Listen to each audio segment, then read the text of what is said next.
For today's video, samahan nyo ako, diligan ko ang aking halaman. Super tuyot na nakakaawa. Ayan oh, nalanta na sila. Ito pa oh, yung namumulaklak. Yan oh. Yan. Ano ko, natumba na naman tong aking ano. Ay, bakit ka ba lagi natutumba? Di ko maintindihan.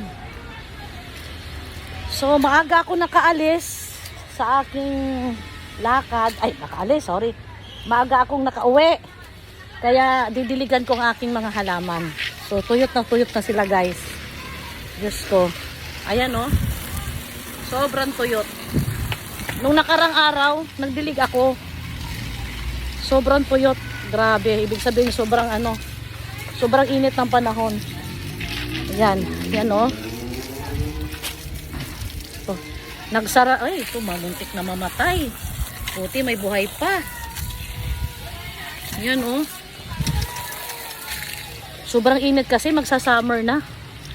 Eh, hindi ko naman makuhang diligan araw-araw sa dami kong trabaho din. Pagising sa umaga, bakbakan na.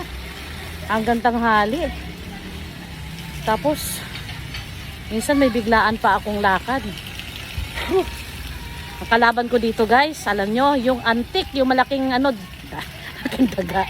Malalaking ano, yung malalaking, riko. Yung langgam.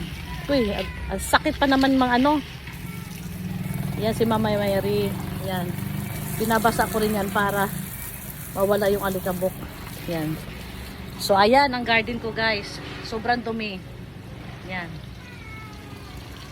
Pag sinipag ako, aayusin ko na naman yan. Magwawalis na naman ako tapos susunugin ko. Okay. Lilipat muna ako. Bye.